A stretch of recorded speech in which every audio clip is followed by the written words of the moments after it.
Hey, Dennard editing after the fact. Spoilers for the whole comic about half an hour, and we get pretty liberal with it. Have fun.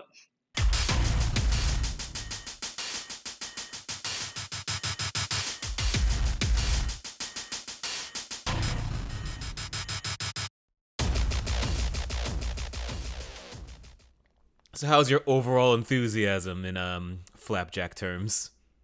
Then Flapjack. God, I really should have watched that show. We're talking about like There's an infinite media vortex. I think maintaining this podcast alone could be like a normal person's media diet. I have this sad little dream of doing a baseball podcast at some point, but I I'll be watching or listening to sort of baseball related content and realize not realize but just be reminded of the fact that these people basically spend every waking hour watching baseball, like every game, or so many games, and it's just more time than I have in life. And I that it's You're not feeling the Ludovico effect for baseball? it's just more it's just a little bit of an all or nothing thing, or it feels like a little bit of an all or nothing thing, to be able to be as well informed as I'd want to be. I'm like decently well informed. I keep up with everything, but I'm not the amount of attention that you need to be paying in order to make good content about the sport. You need, like, it needs to be your life in a way that is only like a fifth or so of my life. It fluctuates upwards if the Mets are doing well in October, but What I'm hearing is that the bat in your soul is weak. In terms of this project, I think the exact line in terms of how much time I am or I'm not willing to sink into it is that there is a Suicide Squad isekai, and I know that me talking to you about it would be funny. God, there would be such great bands. I just straightforwardly know. And then I just imagine, Watching the I don't know, fucking a standard show, like 12 episodes, half hour, 6 hours, I guess. I just think about 6 hours of the Suicide Squad isekai. It's the non-zero amount of living that you're doing in those 6 hours, isn't it? Yeah, burning a few heartbeats there, you could kind of. It's just like you're just a little bit closer to death after that. Maybe a little bit closer than you would have been had you done something else with those 6 hours. I think I'm at that exact age where if I scratched my head during the preparation for the Suicide Squad Isekai podcast, I would just feel a single gray hair fall out. And I would know that I'd given something to this that I could not give back. For me, it's something really primal. It's something very, very, very old that predates, farming inside of me, that just hears the word Suicide Squad and hears the words Isekai, and already we're off to, like, if it was just either, right, then I'd be at best suspicious of the former, and at best hostile by default towards the latter, right? And then you put them together, and it's just they actually make each other worse. And the thing that I have found inside of me, that thing that remembers when there were Smilodons about, it it gets it gets agitated, Dennard. Your inner pickle, your inner dinosaur hunter. I could imagine that shit. What I might do with that, just because I have trouble leaving well enough alone, is that given the general death or estrangement of the Dale clan, I'm gonna take one of those family holidays. I think, Okay. like a Thanksgiving or some shit, or a Father's Day, and dedicate that to like a solo like fucking Patreon or the Suicide Squad. Oh, just okay. Isekai. So just time that wasn't going to be well spent anyway. Exactly. That's how you can convert HP into healthier MP. No, that's good right there. That's kind of what would you even call that? Just like one stop shopping at the coffin store, or What? Stop shopping at the coffin store. Ah, I want that on the back of a fucking book. It's and now I'm second guessing myself because I'm thinking, oh wait, there's not really such thing as a coffin store. I think the mortuary sells that one, right? Or the funeral home. Whatever the case. Well, that's a section, I guess. You could call it the coffin aisle. There we go. We're workshopping this one. We're massaging it until it's yeah. One-stop shopping at the coffin aisle. There we Or go. fuck it, let's make a pop-up. It could be like that one store in Union Square that dies every 3 months. Oh yeah, fucking Gothic Renaissance, and it's like, oh no, it's actually like, this time it's actually gone for real. And if it actually is in fact gone for real, I'm probably gonna end up sounding like the biggest fucking asshole in the world once this actually makes it to air. But well, I kind of crossed that threshold of some of my Orochimaru commentary, so there are no laws anymore on my end. well, I played for only keeps, one of us can be the biggest asshole in the world, Dennard. So I know. Do we need to talk about power scaling now? I think it's more who reaches Pluton first. It's kind of a destiny thing I play, and I could do a whole Buggy the Clown thing and get there by the seat of my pants, you know? What do we know about the third one? We know that the giant mermaid is the second one. What do we know about the third one? Because I know maybe I don't feel like going for Pluton. Maybe I feel like going for. Is it named after Hades or Mercury? It's one of them. I think it's named after Hades. I could be wrong here. I think people have bad instincts in going for the fucking mermaid first. Do you really want a super weapon with contrary and intense opinions? We're talking about Like, unless you are completely fucking hentai'd out in your brain, I think you could see the problems here. Well, like, I am a weeaboo, so, I'm not entirely hentai'd out in my brain, but, I'm like, It's there. It's like a percentage hentai'd out in my brain, sure. Fair enough. Just stay on the top of that pairing, I guess. And with that disgusting transition, we are on part 2 of the Weeaboo Hell fucking One Piece bit. God, this is great timing too.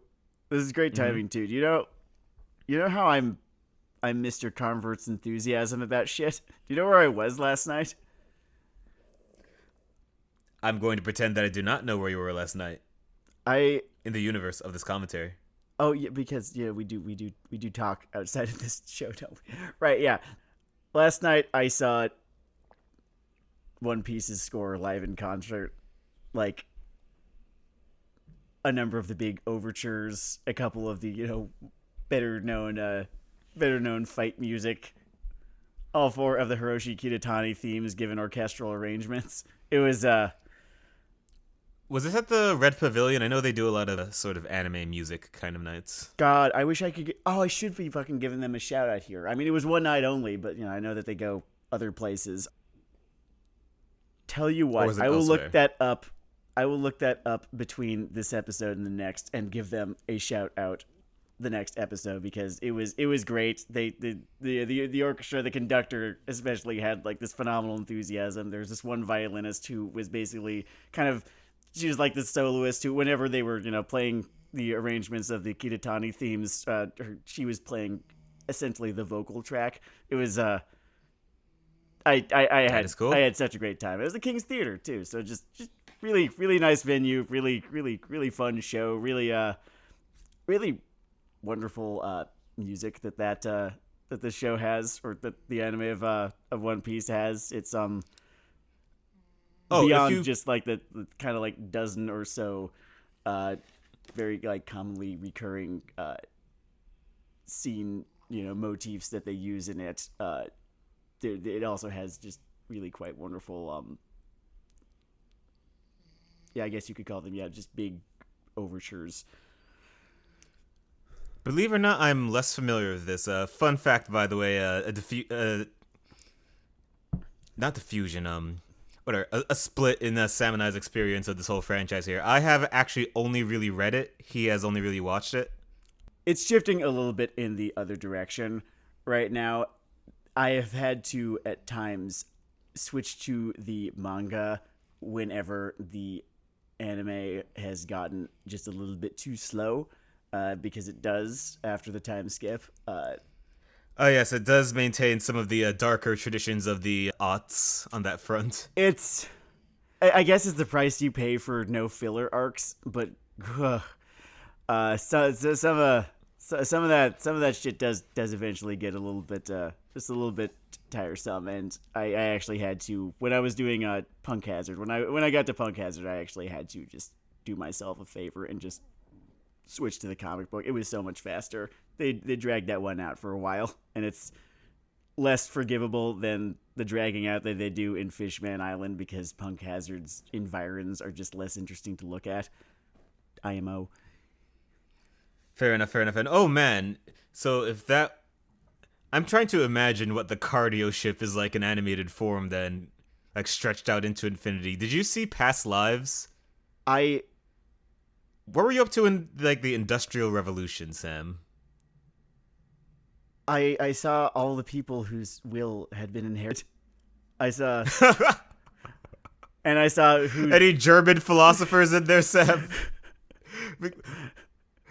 Just sort of labor agonists. It was actually Kant. I was surprised at this one. I always thought it was one of the other. Oh wow, okay, that lends you a lot of like specificity in your day-to-day ethics. That's kind of nice. Yeah, like, God, fucking imagine it, right? Imagine looking back and finding fucking Attila or something. I'm thinking about who conceivably I could have in my history here.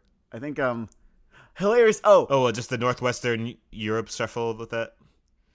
Though I know we're talking thousands of years, people can just drift pretty far in that whole. This is true. Craziness. Hilariously, given what we're talking about, I do have an I guess famous pirate in my background. I think his name was Stidham. I can't remember his first name, but his name was Stidham. This was before the golden age of piracy, so he was doing pirate shit, just British Isles. But yeah, that's. Oh, Velvet Underground pirate, not even like a royal sponsor. Then that's cool. Yeah. The genre had not really been, it had not really come into its own yet. By the way, in terms of fucking rich people putting evil on other people that came from their backyard, piracy is a fucking high-class example of that shit. The percentage of name-brand pirates that are basically part of the fucking Navy in real life. It's, there's some overlap, yeah. It's entertaining. And the ones who aren't. Blackbeard, for instance. Not Zihahaha Blackbeard. Real-life Blackbeard. Not the worst guy. Honestly, made out to be way more of a monster than he actually was. Not. Well, I mean, his whole shtick was making himself out to be more of a monster than he actually was. So this is true. It stuck, I guess. He did what he set out to do. He was just captain of the theater pirates. Deeply pragmatic sort. It's probably an easier way to live than actually getting your beheading count up. I have to figure. The Zehaha pirates. pirates. And then there's there's the other strategy, which is just show up after everyone's tired. What a hero! God, what a fucking legend. Speaking of these crews, I'm gonna bring us into rounds 3 and 4 of our great game here. Once again, it's pretty simple.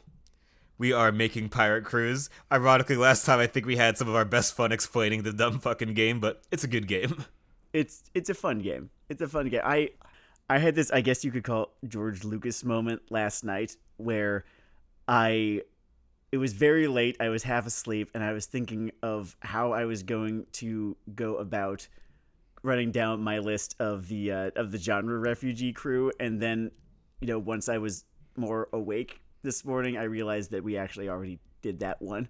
So I'm just. Oh yeah, so look out for that shit in Weeaboo Hell Kai, everyone. Maybe that will end up in prose somewhere. That is possible.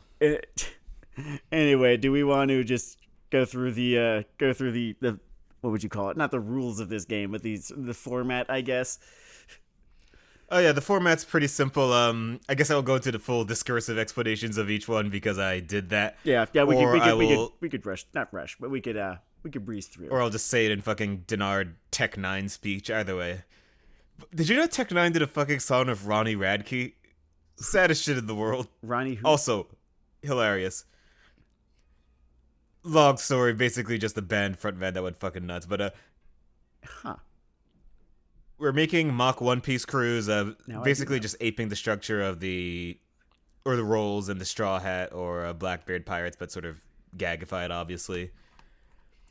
The slots are basically captain, chief shit kicker, first mate, vice shit kicker, cook, in air quotes because you're not making fucking food. That's not why you're here. Is a sort of a flex off theme shit kicker. Navigator, basically lead brain trickster. Also, the literal roles are often how we end up picking these people anyway, but navigator navigates. Mascot, fuzziness or distinctness. Sharpshooter, someone who is in some way either a subtler or smarter operator.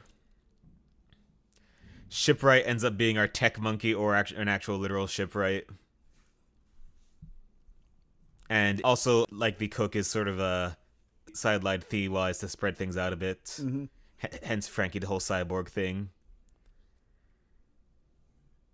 We have the helmsman, who we've ended up with a straight flush of pirates so far, which is very funny. So I guess we've taken this one a little more literally. Yeah, just have we? But the other gag is that they're often right the adult. Now. Oh, yeah, it's a little bit of a wild card slot here. Exactly. Then, and these sometimes get split or moved around, but hot person / archaeologist, you are there to narrate attractively and know things about the plot, and this again can be moved around. Mm-hmm. Fighting optional. There is the doctor who just sort of you keep people from bleeding out. It's good to be alive. It has at points been sort of a more metaphorical doctor. We have had some fun with that category. And then there is the musician, and I don't know if you've ever been on a flight longer than 6 hours, but you need some variety, or the violence will turn inward. And the musician, I guess, could in fact be a musician, more just like the source of in-universe entertainment, really. Exactly. You could have someone doing decent stand-up bits, the kinds you don't hear during like a Rogan special. Did you see anything from that, by the way? It is one of... I've never seen someone at that level crash out to that extent in published footage. And this may be the last time that Netflix does the live special gimmick. I was gonna say that it couldn't happen to anyone. It couldn't happen to anyone more deserving. But I can already that's actually. I can think of actually quite a few people even more deserving. Right. And it doesn't even take me that long. And bombs happen to everyone. I think one of the mistakes that they made was when they did that first live special with Chris Rock. They're like, "Oh, this blew up." Yeah. It's Chris Rock. There's not much of a margin of fucking error in how he's gonna deal with a fucking audience. He's gonna it's gonna be over the plate at worst. Chris Rock could have the worst show of his career, and most people would kill for that shit. Then you bring Joe Rogan's dumbass out there to see what spinning the fucking Russian roulette chamber is like. Turns out there are 5 bullets in that gun, and it's a 4-shot revolver. Is the 5th one just already in the chamber in this I can imagine Joe Rogan abusing a firearm. However you fuck that up. I could see him talking about it as though he knows how to use it, but does not, in fact. Back to this game. Yes. So the first 2 rounds we did were one for general weebdom, just general anime and manga. We had fun with that. Then there's one for using the characters within the universe. That was also a lot of fun. And I recommend you just, I don't know, listen to the episode. I had a fun marine crew. Ragyo was in it. And then my One Piece crew, the theme was everyone is already dead. My the crews that I came up with for general the Weebosphere was just rivals, just various rivals. There are a million of them. I was kind of spoiled for choice, and within One Piece, I drew from all the characters who felt like they were visiting from another show. It was a good time. It was a good time. So now, we have our wild card categories. That's the word of the day, wild card. Maybe it's just that grimace energy hovering over the podcast. Succeed. And yet, here we are. Here we are, Final Four. Let's fucking go, boys. Channel that purple lightning. Let's go. Let's do it. It's the Dodgers. You know what? It's a giant blue fucking dragon, and here we are with our fucking cartoon energy and the power of friendship. I can think of no better fucking metaphor than the King of Beasts and the Joyous of Boys. I see it. Round 3, video games. We're using characters from video games. And my crew is called The Old Folks Home. It is comprised entirely of, again, mentors, elder statesmen, gray hairs, etc. Old guys. With Captain, I almost did the first mate slot, but I just had to. It's Big Boss. Fuck yeah, it's Big Boss. I could, I could have just skipped to explaining my first mate. And my pull quote is we won't use Pluton for any dragon, island, or princess. We'll use it for ourselves. I love... do you follow Kojima's Instagram, by the way? It's a treasure. It's a gift. I need to. I hear he basically has the only Instagram better than John Cena's. I didn't even know about John Cena's Instagram. I will have to check that one out. Yeah, he's just logging just whatever the fuck he's up to that day. Just, if he watched a movie, he'll post a poster. If he's talking to some random fucking celebrity because he convinced them to appear in fucking Death Stranding 2, which So that sounds dope. I have some terrible news about the world from hearing that. What you just described? Mm-hmm. Wasn't that supposed to be what fucking Instagram was? Maybe he gets it in a way that no one else. Like he just has focus that no. Although you share fun images from your life, and yet here I am thinking about. I want to say that he's got his eyes on the prize and has more focus and is not getting distracted by what Instagram has become. But I would never accuse Hideo Kojima of being focused. Just having having played enough game is fucking fascinating. Just haven't played enough Metal Gear Solid in my day. I have not played Death Stranding. I've only just gazed in awe at it, how fucking weird it is. It is a trip. I'm actually really now. What's surprised your that I'm convinced. crew concept and captain? Oh yeah. So my crew I've called them the Thirst Pirates. This is a crew composed of characters who people very kind of famously want to rail, for lack of a better term. This is not the Pied Pipers of Symptom. Exactly. Not. I have the most worthless skill in the world, by the way. Like, my whole career is just those turns of phrase relatively quickly. I'm not sure how you do it. I think the stand-up probably helps. I hope. I feel like you were able to do that beforehand. I don't know. Maybe it's just a cool thing. It's just on the character sheet somewhere. Yeah. And who is your captain? My captain is I don't think he's the original what would you call it, like player lust object, but he's the subject of just years and years of fanon and a frequent flyer on AO3.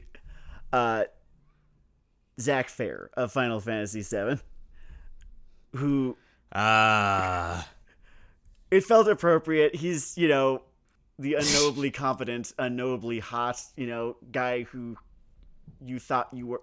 It made sense for him to be in charge here. It's not. I don't think he is the most famously hot / famously lusted after video game character I could think of, even, if you gave me a couple of minutes, but he seemed like the best captain among all of them, Yeah, there's that meta leadership thing because he's sort of the spawning point for these other two famous thirst traps from that game. True. This is true. He is in fact he is in fact Daddy Thirst Trap. He is there to help your abs be all they can be. So now over here in the first mate slot, it just occurred to me how often the first mate is just around direct primary conflict, offering their skills, but also, more importantly in this case, their fucking commentary. And with that in mind, I had to do Kreia. Fuck yes. Do you expect Roger's treasure to hold more meaning than any other? I'm picturing her in the world of One Piece. I'm actually thinking about, okay, who actually, just because I've spent God knows how many number of hours just thinking about her and her personal philosophy, and honest to fucking God, I don't know that she'd have too many objections to Luffy and just the way that he is. So here's the fun thing. It depends how much you have to, insert her into that sort of later core antagonist kind of role, right? For sure. Because you could do a fun thing where she sees the whole Will of D thing as another parasitic force, whatever the fuck. It depends how DM railroady you kind of want that sounds to, So yes, you are right, and also I'm thinking about her whole thing about altruism and her sort of objection to it, and I'm thinking about how, the Luffy, he's not really the altruistic type, he sort of drifts closer to CN than CG. Oh, he's so much more CN than CG. Arguments to be made here, but you either have to buy his help with food, or you have to sort of kind of prove to him that you're not just gonna lie down and take it, that you're gonna fight for yourself. And that's that second run right there. That's Kreia's whole thing. She might have a good time. I'm sure she'd find him frustrating, but I don't know that she would object to his, I want to call it a philosophy, but it's not as though he's really thought that hard about it. Emergent philosophy, let's call. Yeah, there's a lot of intellectual improv going on that front. And who is your first mate? I think it's either everyone's favorite or second favorite follower from a certain well-beloved, now oldie but goodie, Rose of Sharon Cassidy from Fallout New Vegas, who is both just the fucking best, and also, despite graphical limitations, just manages to be she's bae. She just is. There is no in-game romance in Fallout New Vegas. Apparently there was meant to be, and it got cut, but it just seems to be this almost implicit thing with her, and she is such a phenomenal fucking she's such a phenomenal, what would you call it, she could never lead, but she's so amazingly great at being that guy standing next to whoever's in charge, just not fucking letting them get away with anything, and yeah, like an ideal Lancer fixer kind of person. I could see that. Exactly, yeah. Who've you got? Wait, no, you already said. I just was flashed back into my infinite Fallout New Vegas hours. I may actually be making another character so I can play this one mod for an article, but that's a whole other thing. I already could guess the one. I already know. I already fucking know. And God, good luck. right? So for my air quotes cook, no idea if he can cook. Maybe he could like point at a bag of rice and say teach a man to fish in his educational ways. But I've chosen Master Lee of Jade Empire. I feel like Master Lee knows how to cook. I feel like Master Lee can at the very least make himself like breakfast or something like that. He very much can make himself breakfast and say, I've demonstrated the technique to you. Did you know his voice actor was in the original recording of Jesus Christ Superstar? Holy shit, that's great. I'm love pretty that. sure he was pilot. Just, Oh, That's yeah. nice. No, and you know who the fuck else he was? He was Dean Domino from Fallout New Vegas, from Dead Money. Same guy. Oh, okay. Very prolific then. I guess the core RPG thing is this rotating set of 40 people who knife fight over different permutations. Yeah, and they kind of like go in and out of the industry. They're like a couple get at it every now and again. A couple sort of phase out, retire, move on to other things. He still has one of my top 4 spoilers, by the way, for the game Jade Empire that came out before I finished high school. But before we even finished middle school, right? yeah, he has one of my favorite like boss fight 2004. moments everywhere. The game had a mechanic where there was a focus button which slowed down time. Mm-hmm. And he's your mentor and shit. And you get to his final boss thing, and he can fucking do it. And then There for a was second, that- think, oh, I'm in real trouble now. Then you remember that you have Jade Golem style, and it's rough. rough for him, cause yeah, no man, you didn't count on a Titan shifter to fucking show up, did you? My experience with This that is game, no Zaku, my boy. I remember you and I kind of had different experiences with that game. Oh yeah, I became one of those fucking passive stance abuse shitters. It's It's such an easy way to live. I kind of made the avatar after a while. You did, I remember. And the way that I did it was I just with how experience points work in that game, you don't want to it's possible to fucking blow your load before unlocking, something that you can spend your experience points on instead. So, knowing what was ahead of me, that if I waited, I could just have a Gundam later on in this game. I just sucked. My PC just sucked because I was saving up my XP, and I just let everyone else, be good at things. And then Avatar mode was a good time. It was a good time. I could talk about Jade Empire forever, so I'm going to just move us on to your cook. Yeah, I'm going back to Metal Gear Solid. It's Meryl Silverberg, who Excellent. just back to Kojima, and just the strange motherfucker who, not even strange, just sort of like the sort of sideways version of sane that you have to be to realize, okay, people are going to be staring at her ass, so let's turn that into a thing. Let's turn that into like something important. We're going to turn that into a solution to a puzzle here. And Narratively important, but the narratively important ass, yes. The I don't know about only, because there's so many games now, Dennard. There's so many games. I'm sure that there's been narratively important asses since, but hers was the first, and she deserves to be here on this crew, kicking ass, and she kicks a reasonable amount of ass. I mean, it's a really crowded roster of Metal Gear Solid. She can hold her own. She can hold her own. I respect the fuck out of Meryl Silverberg, and just that would be a good old pre-Great Dying internet like comedy list, like top 5 narrative asses in video games or media or whatever. This is gonna drive me insane. I may come back to the next episode. I'm trying to think of just when like a butt has been literally plot relevant. I've never played the Leisure Suit Larry games, but my first instinct is to wonder if I haven't seen Memento yet, but if that movie has balls, Memento. remember he has the tattoos all over him about. Oh, what I to have do. seen that. I don't think there are balls. There's not like a narratively essential tramp stamp.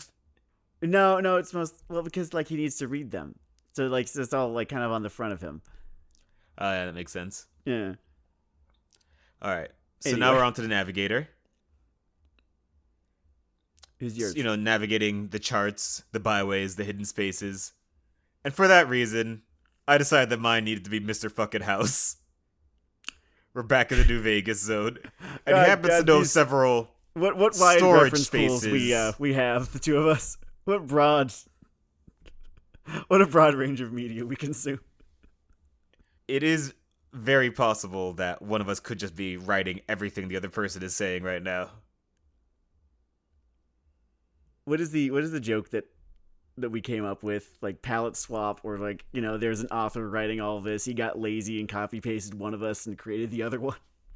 Oh yeah, we basically said that there's an author, this is all serialized, he's getting lazy, he's like doing some late Kubo bullshit from editorial. But yeah, But it's he happens interesting to how know.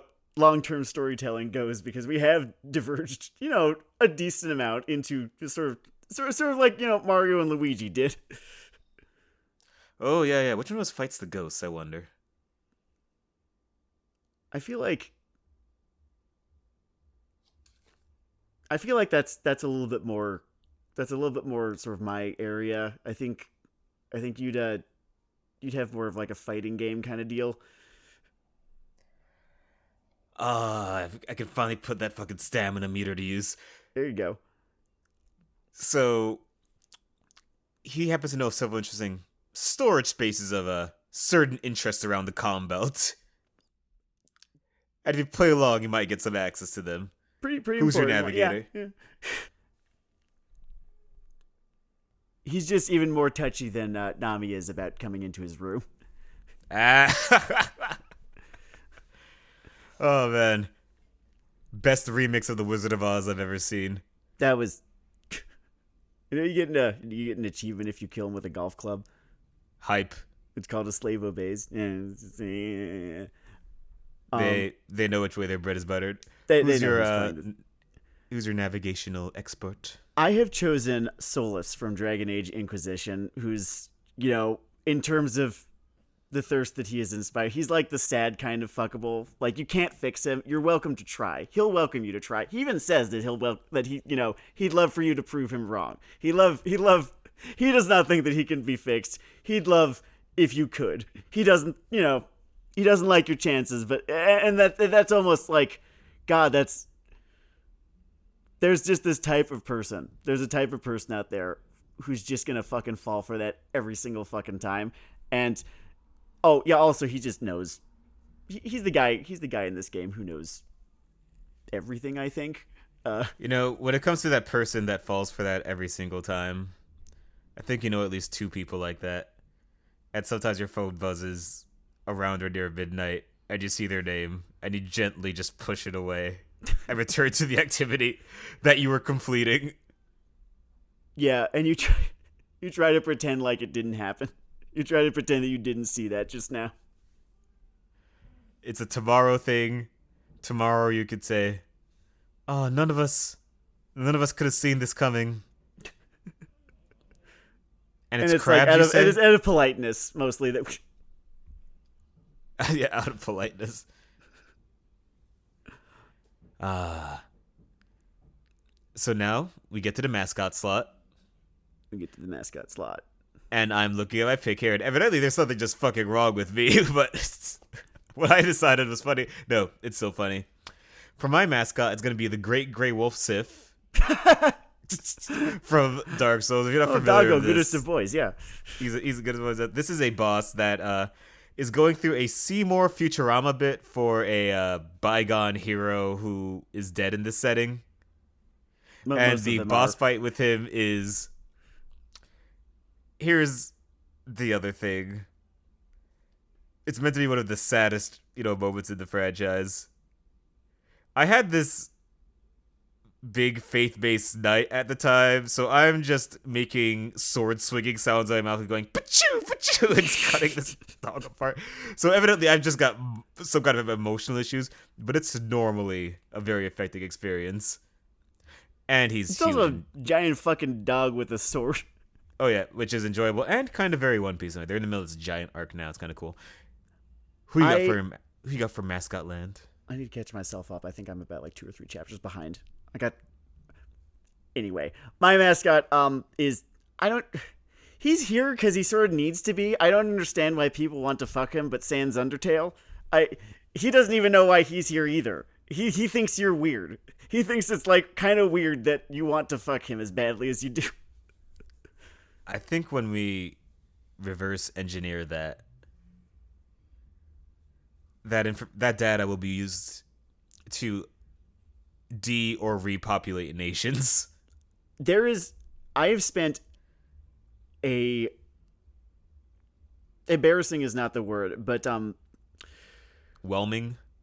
a whelming, perhaps unsettling. I'm not embarrassed of it. It's just I've spent an amount of time trying to codify the Tumblr sexy man and trying to figure out what exactly, because it's there's no prescriptive, definition. There's no prescriptive. You can't try to do it. You can't, or it's very, very difficult to try to do it. Sometimes it just fucking happens, man. And I've spent a good amount of time just going down the list of just commonly observed traits in the Tumblr sexy man. And it's a weird one, man.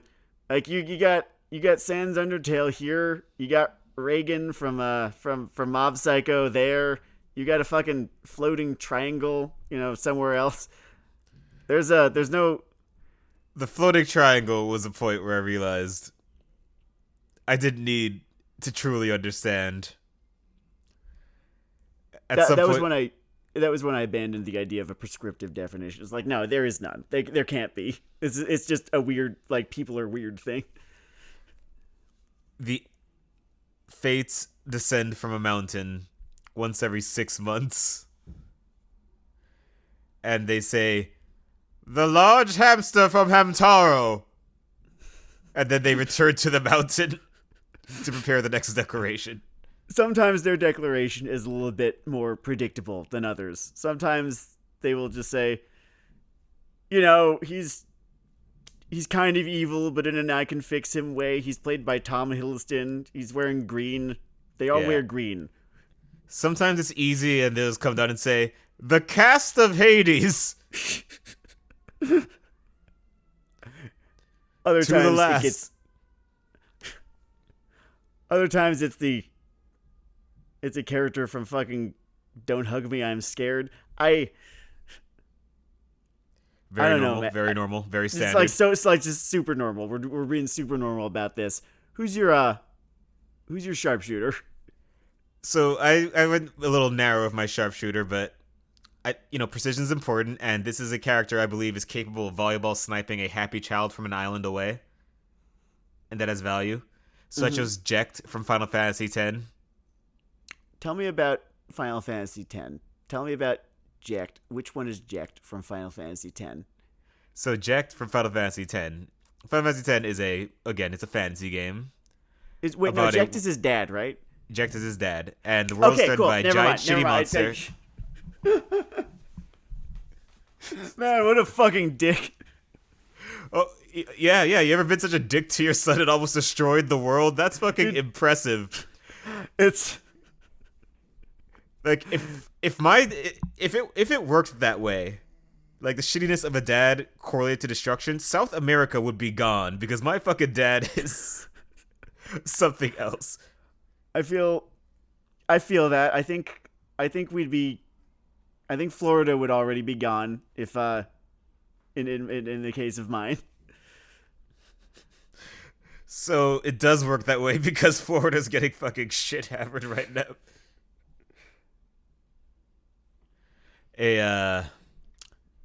I hope you're all doing well with hurricane season. That does legitimately suck. The billionaires have abandoned us. We can either have our revenge or let them. And I know we talk a lot about different anime plot themes here. I want to just divorce one from reality.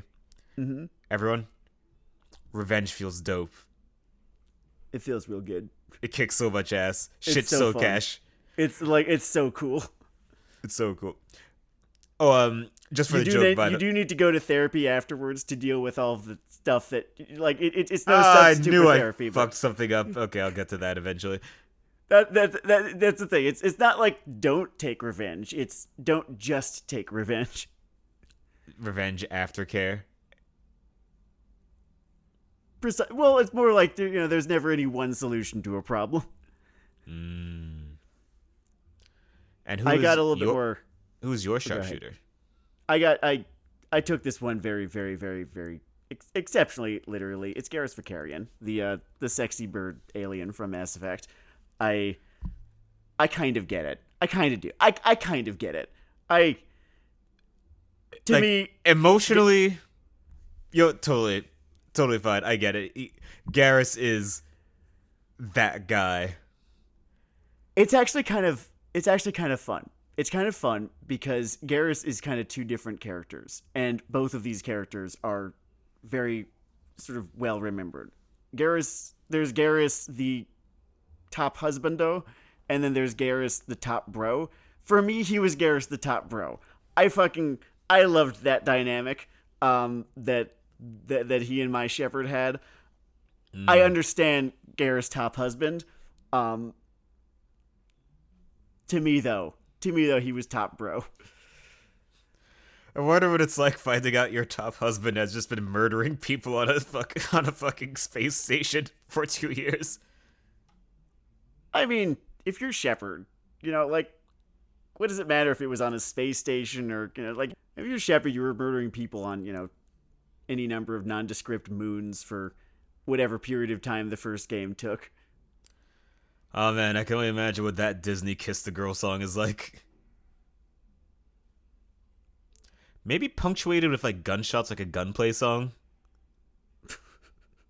I love that genre. Right?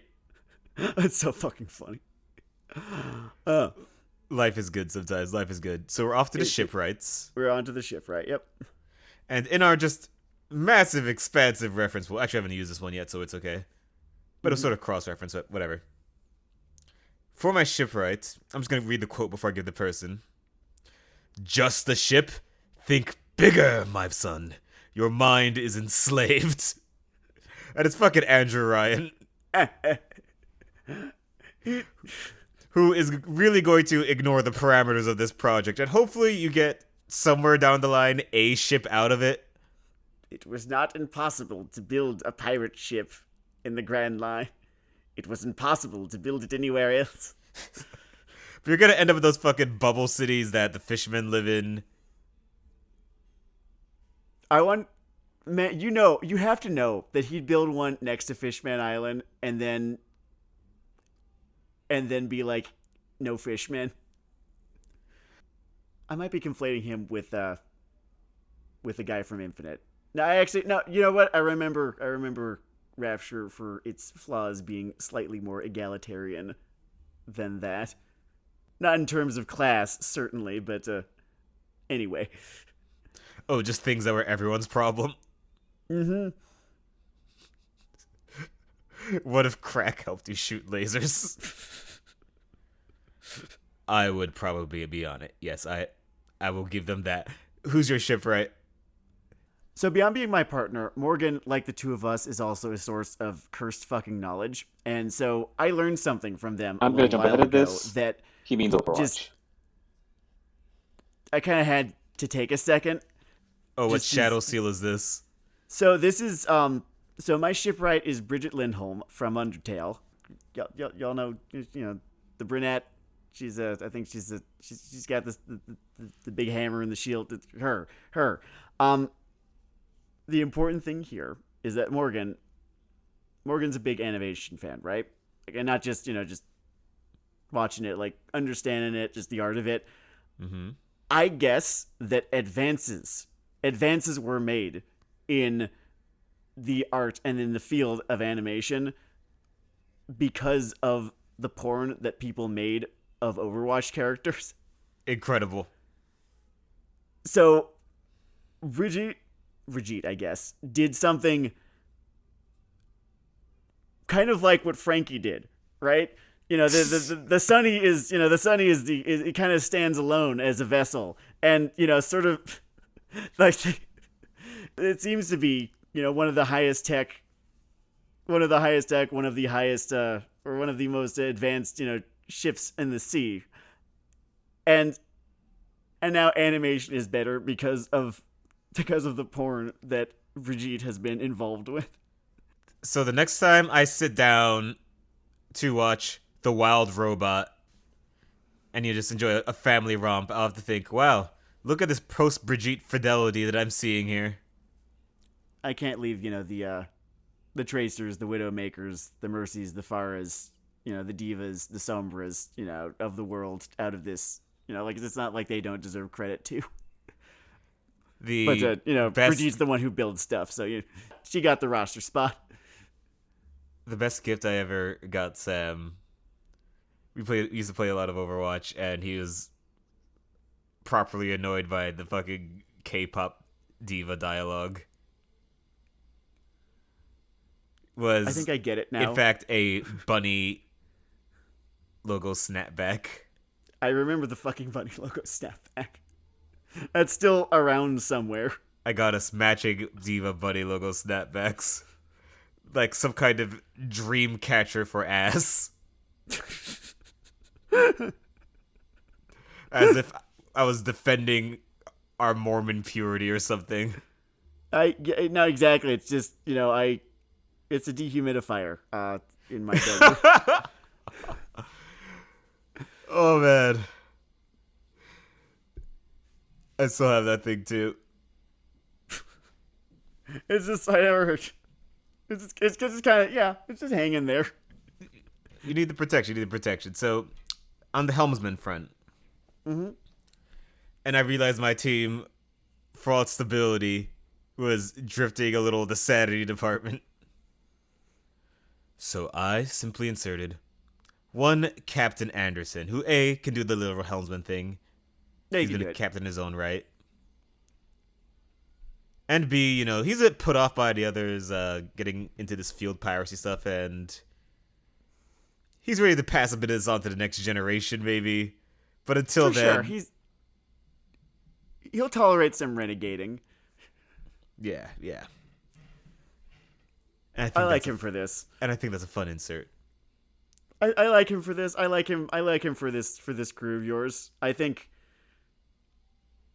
I'm sort of just going down your roster here, and I'm thinking about just the conversations that everyone would have with Kreia, because she's got so many fucking opinions, and just the most opinions. Kreia was a prototype for Morgan's reaction density.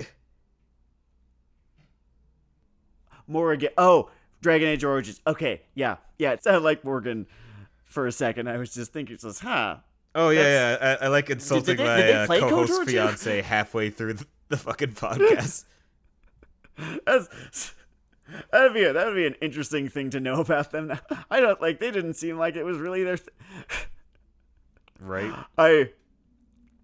So my helmsman, I have chosen Cortana from the Halo series. I guess what she does in that is a little bit closer to Navigator, but she is kind of driving Mr. Chief forward. Yeah, it's an iconic pairing. I'm pretty sure in one of those later games made by the spin-off company, she becomes some kind of evil robot. She does become an evil robot, and then they get a new Cortana who's she actually wears clothes this time, and is the same but different. I don't know. I stopped at 3. I kind of just want to know, given that the unless you're into the novels, a darkness that I will not enter into my fucking productive life. No, it's okay. I'm surprised out of all the things that have caused sort of insane reactionary gamer rage, I didn't hear Justice for Katana or something. I don't know, maybe it was very compelling. When they came up with the new Cortana and she had clothes this time, I'm sure someone got pissed off. They're so good at it. There's so much money to be made in getting pissed off at putting clothes on women. True, God, true, true. Do Edison you want to hate make our own future. like spin-off like woke contact detector? I feel Oh yeah, I I don't mean, like we, we we could could probably retire. get rich. We could absolutely get rich. There's like so many fucking stupid idiots out there.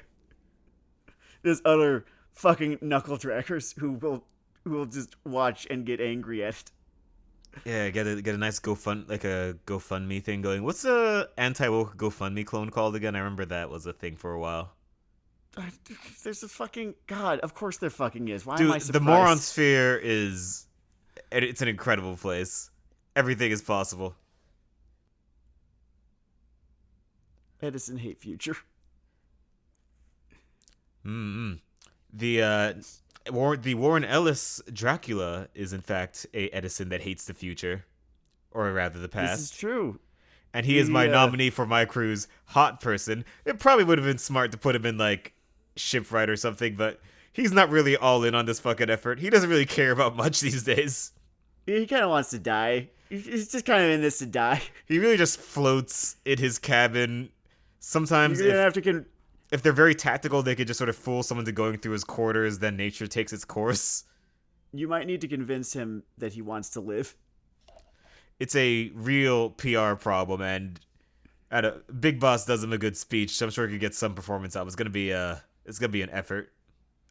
It's a there's gonna be it's gonna take some doing. It's gonna take some doing. He might need to get kidnapped, which is hard because he's Dracula. Korea's lead project might just be lobbing Warren Ellis monologues at him for half a year. Oh my God, the two of them would be fucking impossible to be around. They probably wouldn't shut the fuck up. They would just go on. They would just go on and on and on to one another, and everyone in the room would just trickle out. And they wouldn't even realize they were gone until 2 hours later. I think it's a verbal version of the fucking Sanji Zoro thing for my group. Yeah. Only it's droning. They Man, probably, yeah. at that quality of talking, I might not make it out of East Blue. We'll see how it goes. Just fucking Death Note levels of text wall. Well, I guess everyone on your crew is the hot person or archaeologist. There's the hot person, yeah, but here's the hot person of hot people, right? And it's video games. And she's an archaeologist, fucking Lara Croft. Who the fuck else was I supposed to pick here? Like, it'd be disrespectful to her and just like what she's done for thirst in general, just as a concept. I think if you put someone else there would be a PS1 era character designer who just felt like a tight pain in their chest as a little piece of them faded from the world. I mean, what did Hero Luke say? You know, like a man dies when he's forgotten. It's the same goddamn thing. That's why she needs to be here. Like we can't let Hero Luke die. We can't let him die, Dennard. It's okay. Lara Croft has the merged energy of PS1 era teenage fantasies and peak Angelina Jolie career nonsense. That movie is cokey, by the way. I saw that. Again, there are robots. I didn't. That's interesting. Does those happen in the games? I remember the games being like these kind of you spend a whole lot of time just running around trying to solve puzzles. At least 2 or 3 of the pre-reboot ones also went fucking insane, so not necessarily Okay. wholly off model there. All right, fair enough. So then we hit the archaeologist. And because of the rocks that he sends you stumbling across for endless hours that I will never have back, I enjoyed them, but when I look at that time like tears and rains, fucking Parthenax.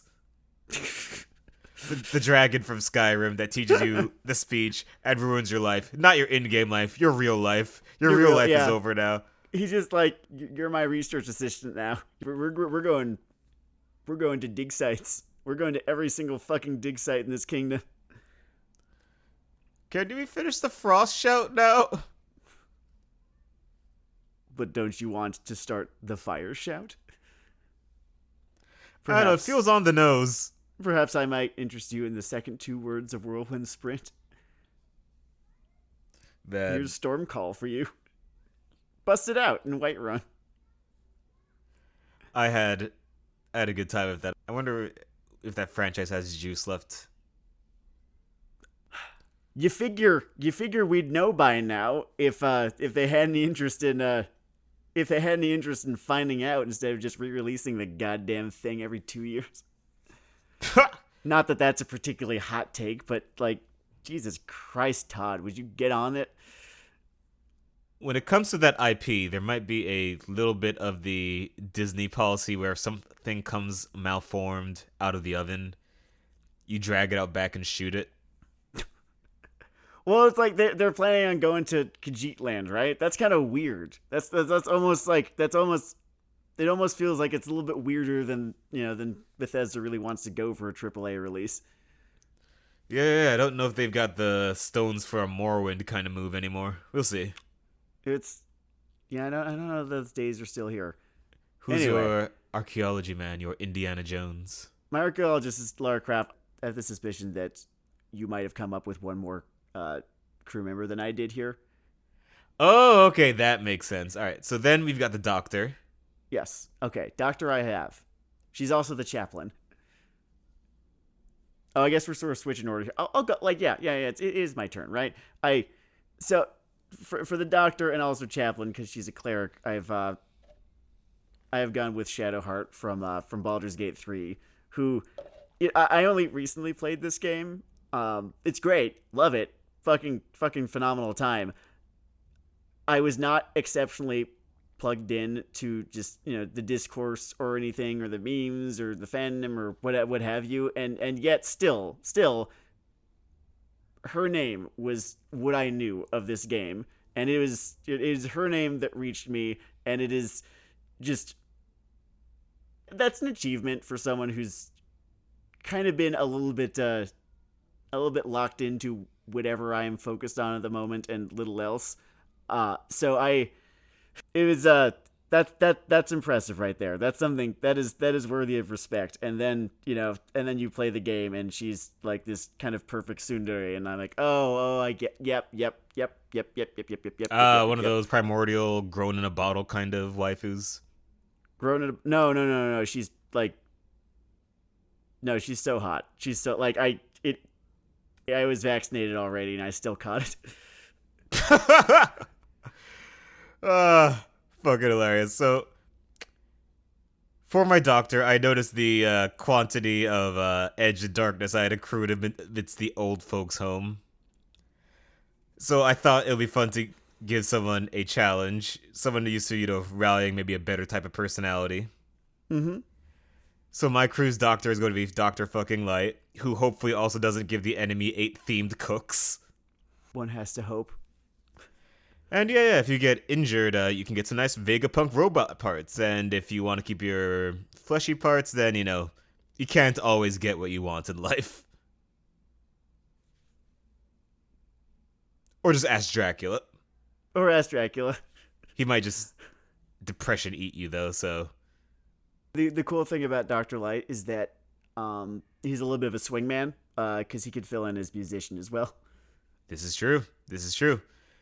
And congratulations to all the deep tissue nerds who got that one.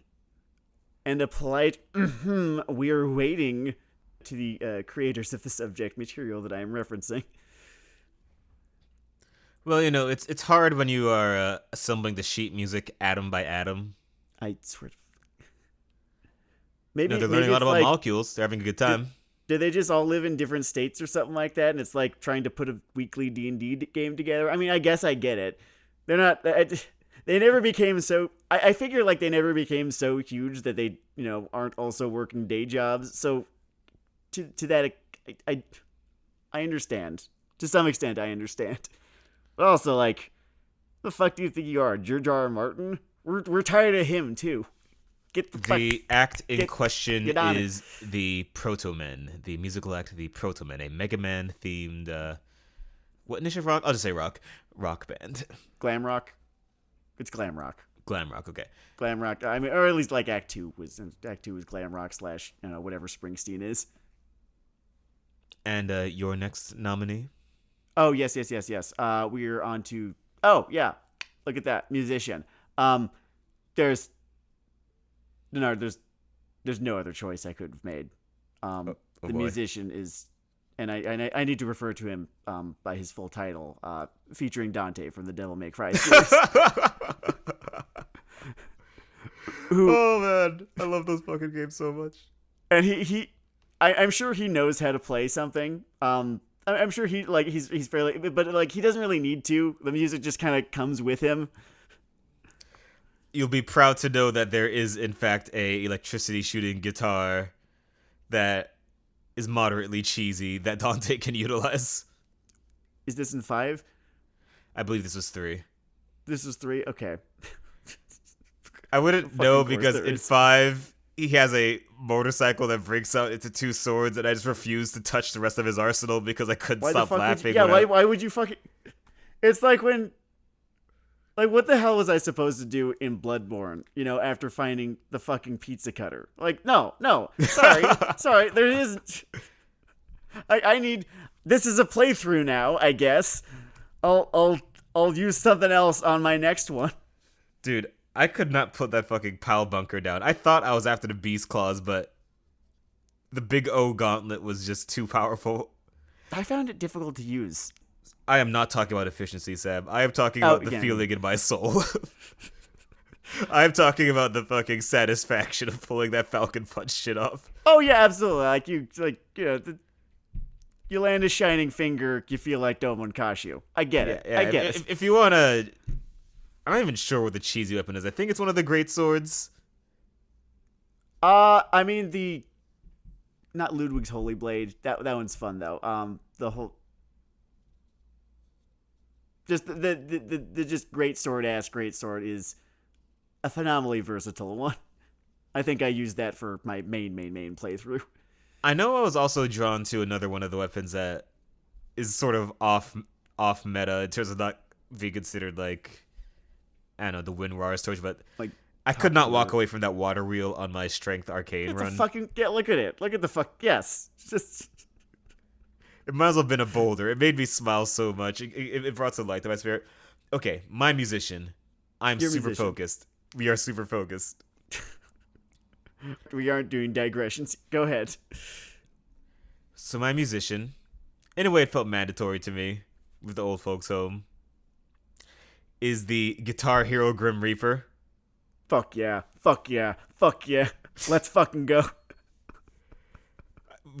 I think that heroic force from our youth needed a place, and in terms of just echoing themes, if it ain't broke, do ho ho ho. Do ho ho ho. And like also he another swingman, because if you need him to, he can put the guitar down and aim a gun at you and ask if you got triggered just now.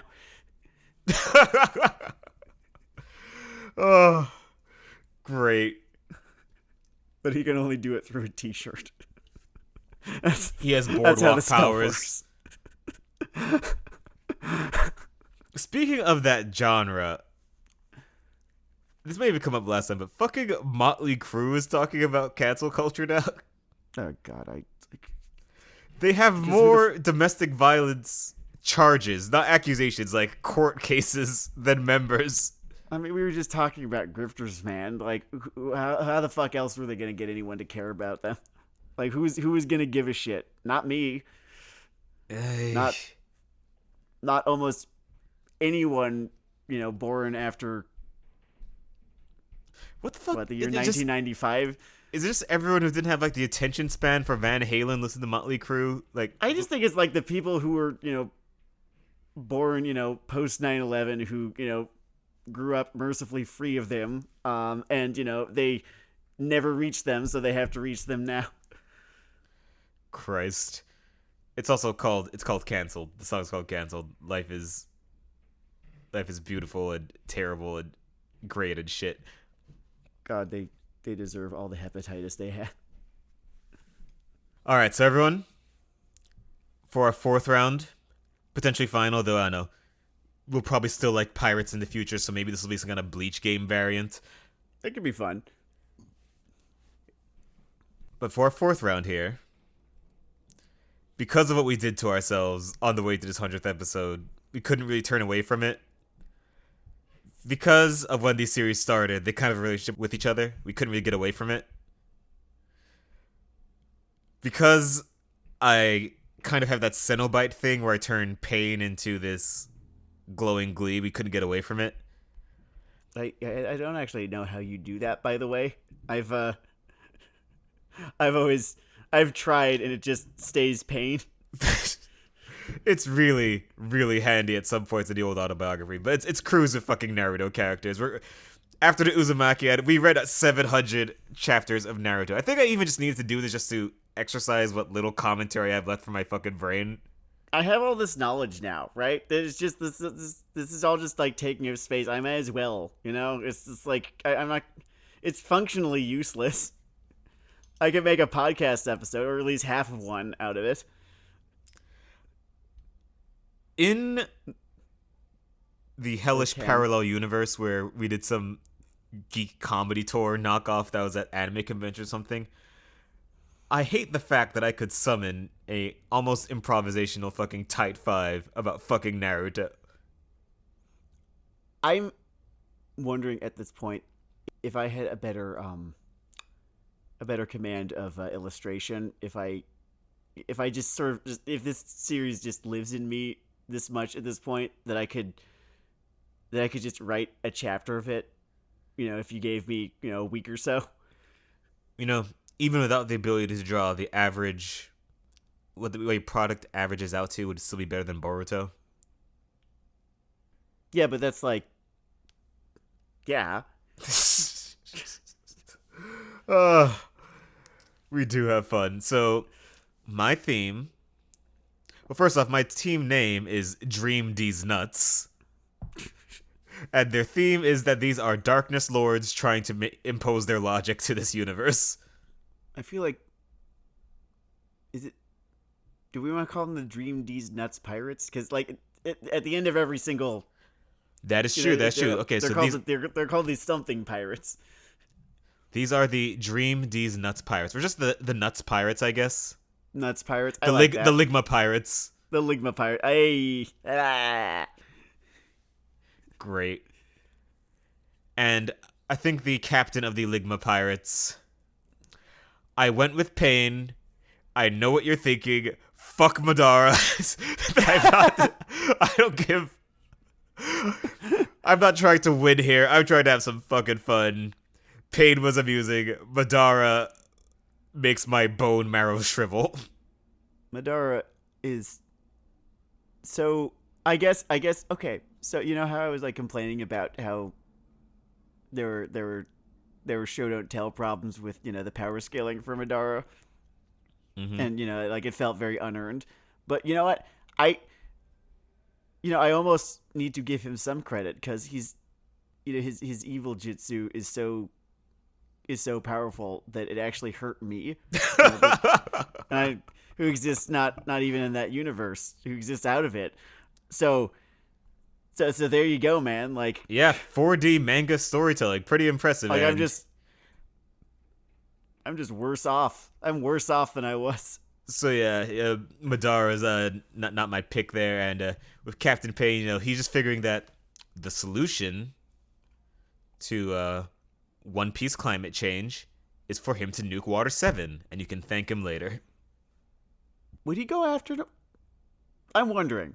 I'm thinking here. Is because was there any higher authority in Naruto than, like, there were a bunch of daimyos. There had to be a shogun, right? Was there a shogun? They never talked about it, but, like, there were samurai. There were daimyos. Like, someone was in charge here. I mean, in the original version of the joke, I wrote Marineford, but I kind of just like the idea of the civilian center given. Oh, just the civilian. Yeah. I'm just being like, zany. Here's and here's me kind of chasing a rabbit. Oh, you're chasing a Kage. No, okay. I see. This is why we need to purge what's left of this fucking series in our brain. It's this fucking guy. He's got his lines. Right. All right. Who's your captain? Add your theme.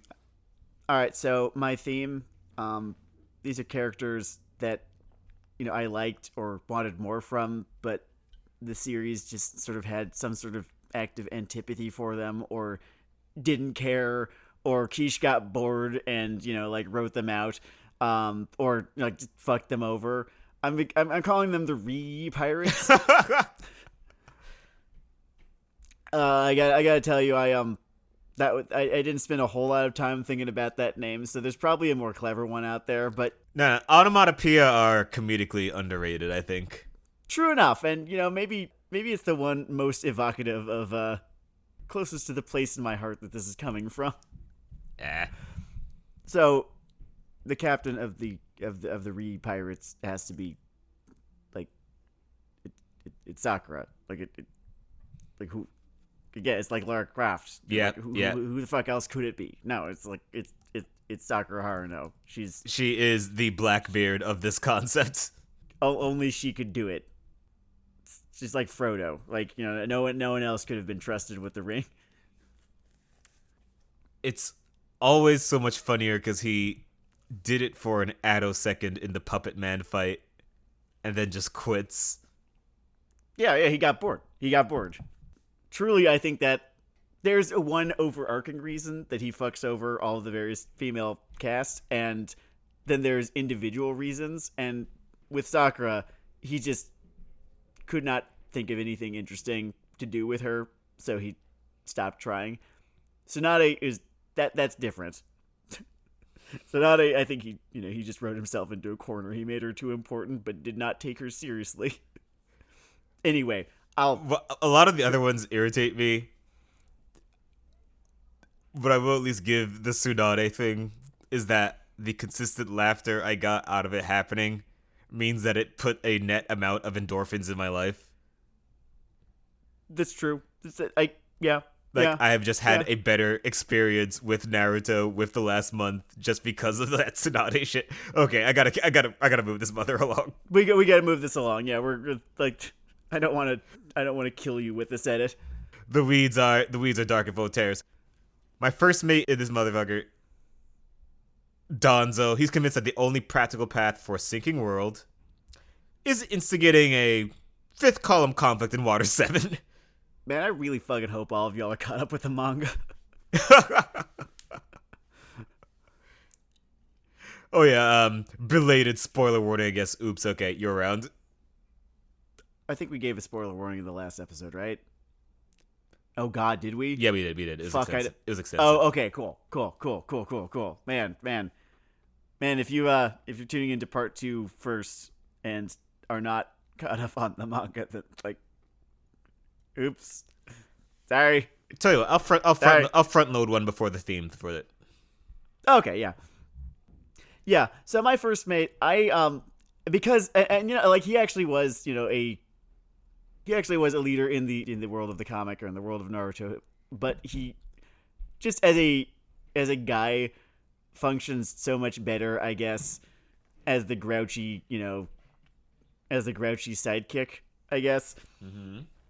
And I've gone with the second Hokage here, who I appreciate him as a well-done contrarian.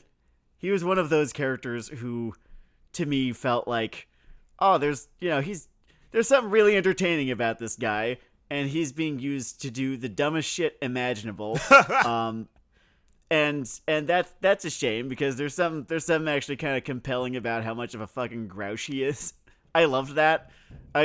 That's the thing, like, about the Edo Tensei thing, Dennard, is that a lot of the characters that he brought back, were fun, and, like, what if they were just, what if you found a way to use them that was better than the way that, I don't know. I definitely feel that, but I have written my thesis on the Edo Tensei thing, so instead I'm gonna move on to my cook and just say the Edo Tensei thing sucks. Go. Yep. Yeah. So for my air quotes cook, and I hope the rest of these guys can make their own fucking food, because I chose Gaara in edge mode. I hope you like eating sand. It's delicious. It's got lots of minerals. He brought a lot of extra, and I just wrote, Mother never liked Water 7. Man, fuck Water 7 today. Oh. The Ligma pirates have a very simple goal.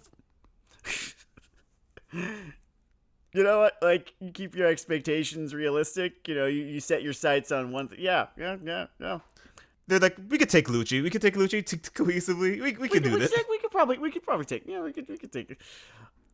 And your cook? I have chosen Kiba as my cook. I don't know if he actually can cook. I don't know if we ever learned if he could. That's besides the point, as we've discussed. Out of the original 3 teams, out of those original 9 kids, he keeps sticking out to me as the one where I wish they'd done just a little bit more. There's something structurally wacky, and it stands out because of all the seniority shit, right? Mm-hmm.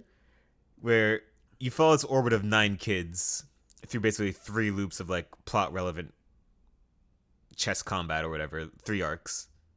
Mm-hmm. And then you say, fuck that. Yeah, you spend all this time developing them. It's like, it wouldn't even be hard to, like, juggle stories. Just have them all, grouped up. Just doing their thing. Or shuffle them around. Do the Game of Thrones thing where they each spend, like, a season, just sort of on a backpacking trip with one another. Yeah, I mean, you already have your Arya Night King mode, that Madara shit. Speaking of which, my navigator... Your navigator. I would say that I'm throwing his fans a bone, but I'm actually just kind of being a dick about it, is geriatric Madara.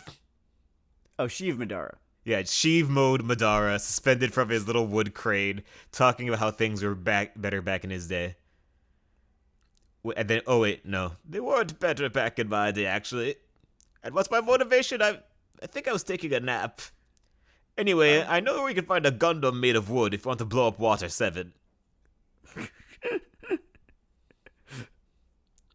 Who's your And he'd come up with the most overwrought justification for why he wanted to blow up Water 7 too. Like, it would... I can imagine within like the sort of loop of One Piece's style of humor, his other characters, their balloons might literally just go over his while he talks about this. Oh, I fucking love it. He'd get lawed. Yeah. Oh, that's kind of perfect, isn't it? For my navigator, I have gone with a character who, we've been over this, just the miraculous escapee of, what would you call it, like sexism Alcatraz? Tamari as the navigator, who's the final girl. In terms of sexism Alcatraz, she's the fucking great escape protagonist. She got out. Just digging out of this fucking prison with a fan. She's in the wind too. See what I did? She's in the wind after breaking out, because once she avoided getting instantly buried, or spending a good deal of time getting built up before getting buried, she effectively vanishes from the comic, vanishes from relevance, and that is a shame because she was compelling. I liked Tamari a whole lot, and she was a pretty good schmott guy. So the navigator spot she gets. Who's your sharpshooter? Good pick. Let's see. First I have a mascot, actually. Mm-hmm. Okay, yeah. True to the role that this particular purveyor of darkness ends up taking in this series. The fucking mascot is Sasuke. He could just stand there and talk about darkness, and then we can cut away. That is quite perfect, isn't it? He is the poster boy for darkness, but also just the poster boy. Which is weird, because the comic is called Naruto. Right.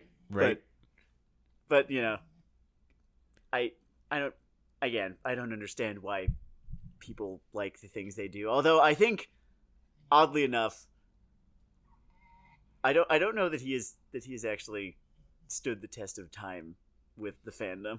I feel like people lost patience with him after a while. God, it took them... What patience they must have had. 550 chapters of patience, I guess.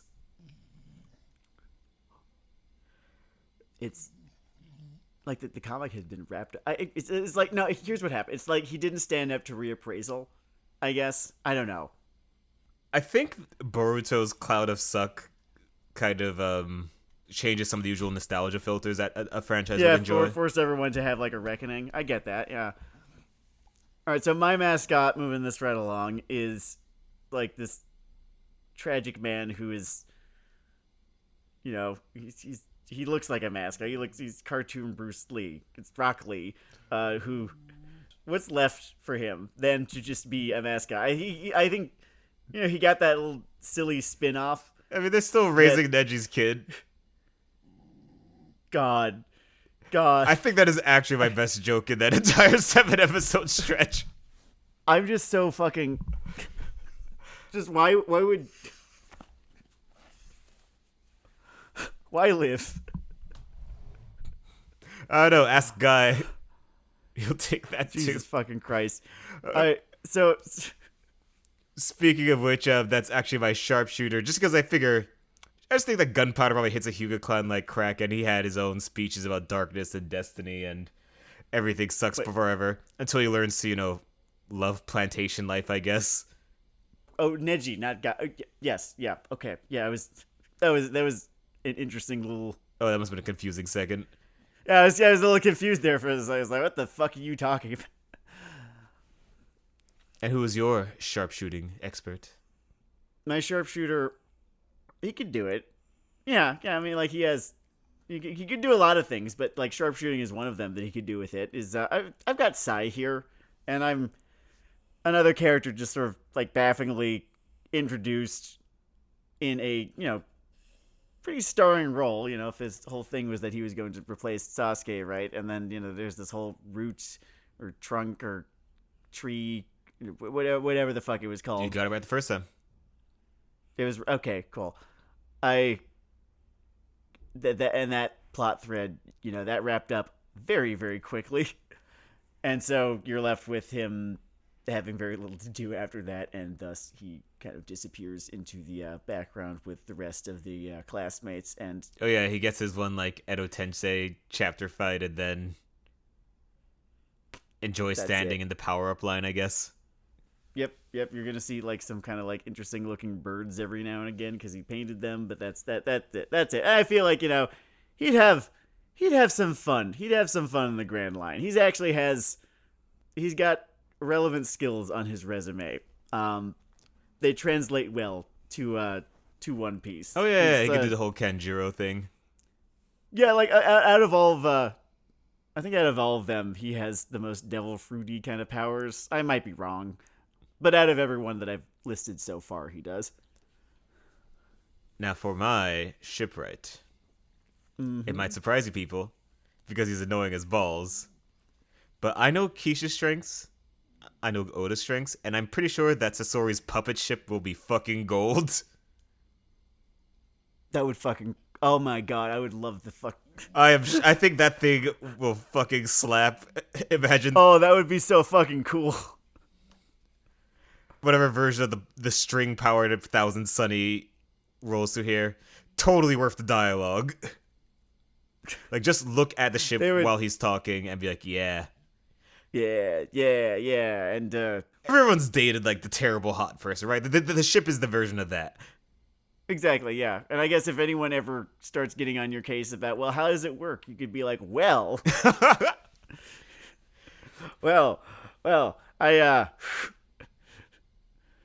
there's a wiki somewhere. Let me break it down for you. So who you got for the old helmsman? Wait, for helmsman? Shipwright. Yeah. Well, Yamato, he could look at what he does. Wood. There, done. You got trees now. They're just, I feel like you're kind of unsinkable with Yamato aboard. What was going on with him in the finale? Actually, no, never mind. I actually don't give a shit because I don't know.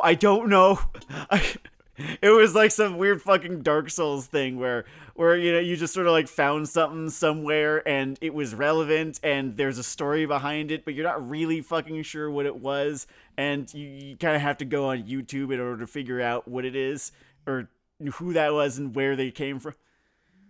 I don't want to complain because I didn't want him to explain another thing. But that was the thing that I wanted them to explain. You gotta. Like, he's not just some arcane element that they just introduced out of nowhere and then, spent 5 chapters going on about. He's like this dude who we knew, and then he disappeared, and I don't know where the fuck he went, and then he shows up again, and what the hell is that?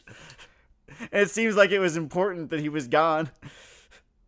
We will go to our grave with these questions, I fear. So for my helmsman / adult, Yeah. I decided for the Ligma Pirates, it's Pain again. The guy can multitask. It's just another fucking body. Just maybe the one that can like summon the cake or death demon. yeah, like you can have your pick. He's they're I can't remember what all of the various Pain bodies did, but I'm sure any number of them could do this.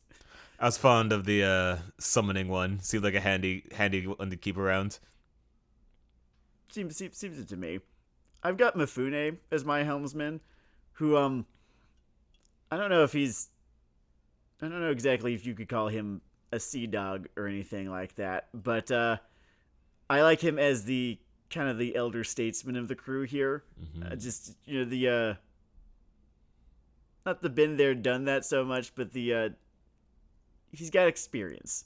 He's got wisdom. He's calmed down. He's calmed way the fuck down from all of compared to his crewmates, and he's the rock. Like you kind of need that. Keeps him steady. Keeps them on course, if you will. Also, Mifune was we got to talk about the theme here. Just a way more. I know. I liked seeing what he did. I always kind of wanted to see more.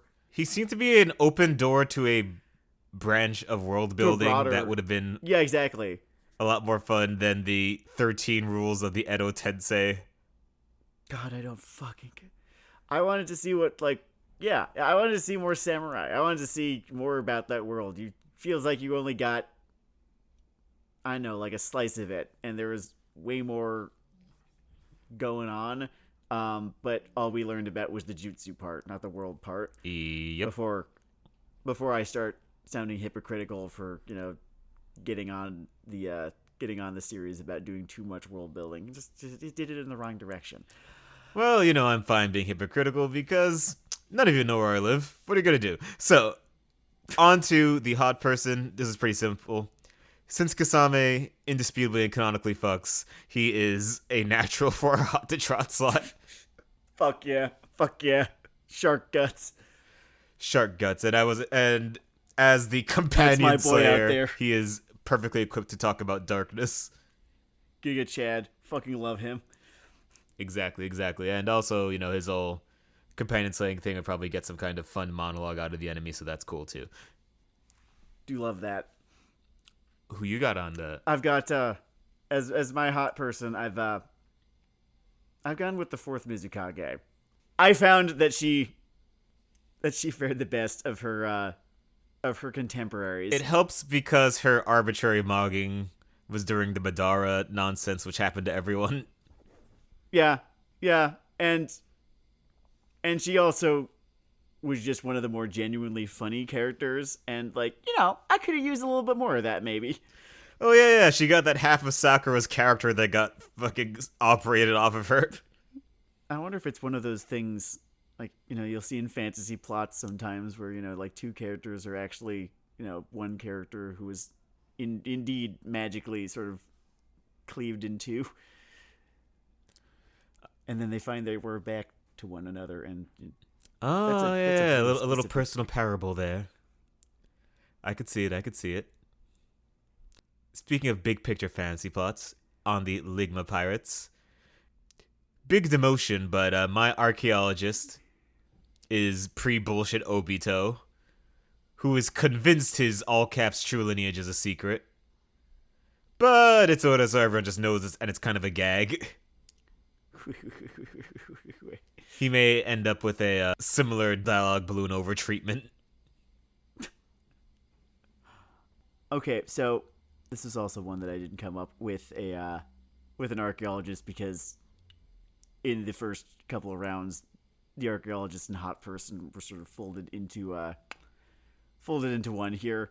Fair enough. So I still have the Doctor and musician, Lay it on me. except that I don't have the musician because there is no fucking musician. There is no character who does anything musically related in Naruto. And if they did exist, no, they would not be a character who deserved better. Fuck They would be Flute a character Spider. who did not deserve.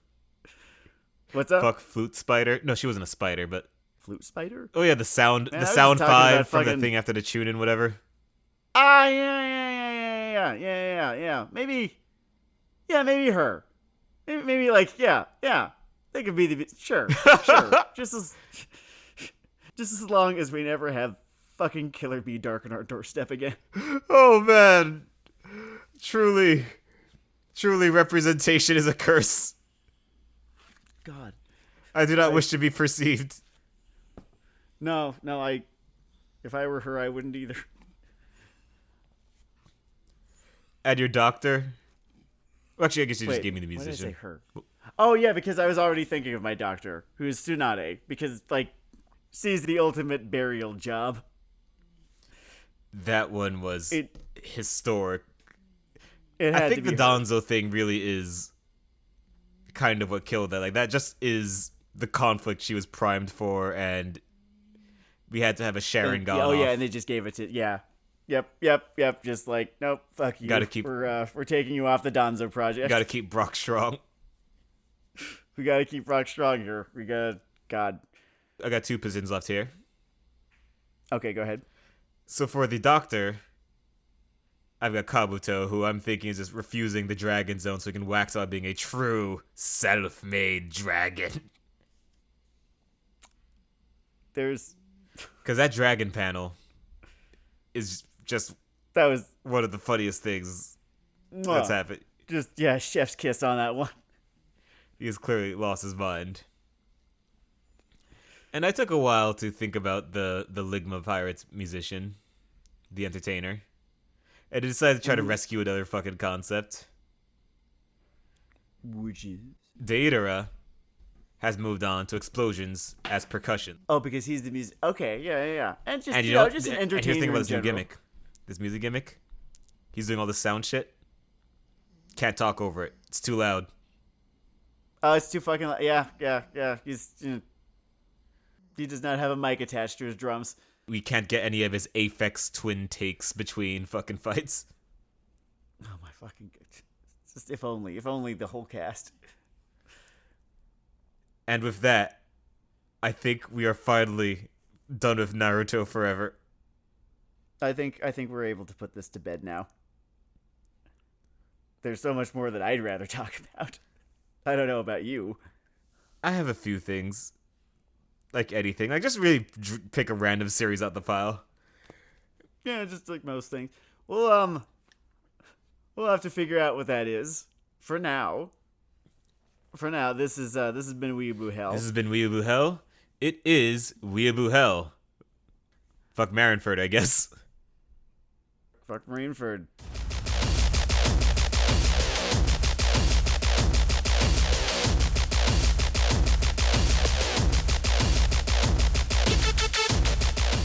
Also, wow, Gemma is really cool today. Oh, you didn't like hear too much piggy noises? Oh, yeah, I mean, maybe my headphones are up as high, but yeah, it seemed like also just no direct physical interruptions. Oh yeah, she was mostly good. She kind of did a little thing halfway through. Or a little while ago where she. Yeah, but she wasn't trying to climb all over the table. I took her for a walk before this. And think I should number this 101 or 100.5. I'll figure it out. Let's do 100.5. Yeah, because also another 2 hour thing. I'm not doing that shit regularly because it would fucking kill me.